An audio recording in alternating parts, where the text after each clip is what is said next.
اس دنیا کے اندر فرما بردار کو جو نعمتیں ملتی ہیں وہ اللہ خوش ہو کر دیتا ہے، اور نافرمان کو جو نعمتیں ملتی ہیں وہ اللہ ناراض ہو کر دیتا ہے۔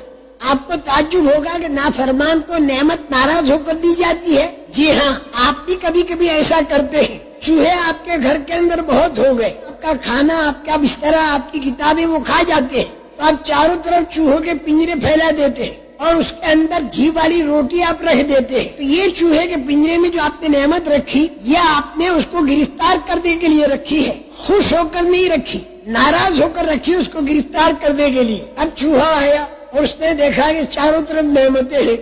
اب کوئی اس کو سمجھا دے کہ بھئی یہ نعمتیں دکھائی تو دے رہی، لیکن اس کے پیچھے بلائیں چھپی ہوئی ہے۔ پوچھتا کیا بلا ہے؟ نعمت تو دکھائی دے رہی ہے اور بلا دکھائی نہیں دیتی، کہ جب تو روٹی کا ٹکڑا یوں کھینچے گا تو تار ہٹے گا اور کھٹ کی آواز آئے گی اور تو اندر پھنس جائے گا، چاروں طرف کے دروازے تیرے نکلنے کے بند ہو جائیں گے، جیسے فرعون کے لیے چاروں طرف کے دروازے بند ہو گئے، جیسے قارون کے لیے چاروں طرف کے دروازے بند ہو گئے، جیسے ابو جہل کے جتھے کے لیے، اور جیسے قبیلے بنی غطفان کے لیے، اور جیسے قیصر اور کسریٰ کے لیے، اور آئندہ جا کر دجال کے لیے بھی چاروں طرف کے دروازے بند ہو جائیں گے، اور یاجوج ماجوج کے لیے بھی چاروں طرف کے دروازے بند ہو جائیں گے۔ تو اے چوہے، تیرے چاروں طرف کے دروازے بند ہو جائیں گے۔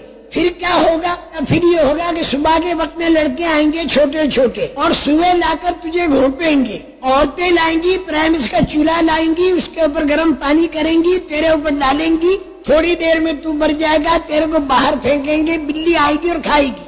تب یہ چوہا کہتا اچھا میں اس کا ریسرچ کروں۔ اب وہ ریسرچ کرنے چلا اور تھوڑی دیر کے بعد آ کر کہنے لگا کہ نہ تو لڑکے ہیں، نہ سوا ہے، نہ پرائمس کا چولہا ہے، نہ عورتیں ہیں، نہ بلی ہے، میرے کو تو کچھ بھی دکھائی دیتا نہیں ہے۔ تم تو بیک برڈ قسم کے آدمی ہو، پرانے خیال کے، اونٹوں کے زمانے کی باتیں لا کر راکٹ کے زمانے میں ٹھوس رہے ہو، نہیں مانتے ہم۔ وہ اندر داخل ہو گیا اور جو اس نے سنا تھا وہ سارا ہو گیا۔ جب ہوا تو اب وہ کہتا میری سمجھ میں آئی بات، لیکن اب سمجھ میں آنا مفید نہیں۔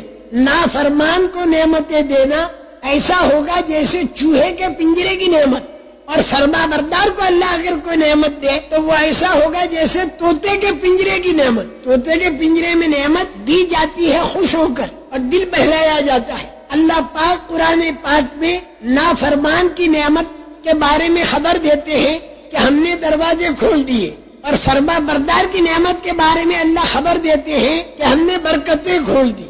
وہاں برکتوں کا کھولنا بتایا فرما بردار کے لیے، اور نافرمان کے لیے اللہ نے دروازوں کا کھولنا بتایا۔ اللہ پاک جو فرماتے ہیں کہ جو ان کو بات بتائی گئی اللہ رسول کی طرف سے اسے وہ بھول گئے، تو ہم نے ان کے لیے ہر لائن کے دروازے کھول دیے، طاقت کے دروازے، دھن دولت کے دروازے، پبلسٹی کے دروازے، وہ سارے کے سارے ہم نے ان کے اوپر کھول دیے۔ یہاں تک کہ جو نعمت ملی اس کے اوپر وہ اترانے لگے کہ دیکھو چاروں طرف کے ہمارے دروازے کھلے ہوئے ہیں۔ ہم اچانک اس کی پکڑ کرتے ہیں، یہاں تک کہ وہ حیران رہ جاتا ہے کہ ہوا کیا۔ لیکن فرما بردار کو جو نعمت دیتے ہیں اس کا نام اللہ تعالیٰ نے رکھا ہے برکات کا کھولنا۔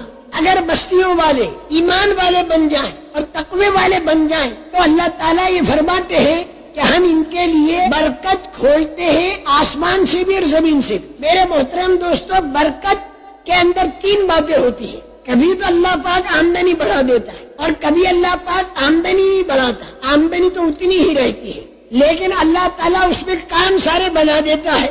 اور کبھی اللہ تعالیٰ ایسا بھی کرتا ہے کہ آمدنی تو ہوتی نہیں لیکن اللہ اس کے کام دعا سے بنا دیتا ہے۔ یہ تین لائنیں برکت کی ہے۔ اگر آدمی ایمان والا اور تقوی والا بن جائے، اور سارے انبیاء کرام علیہ الصلوۃ والسلام کے قصے اسی کو بتا رہے ہیں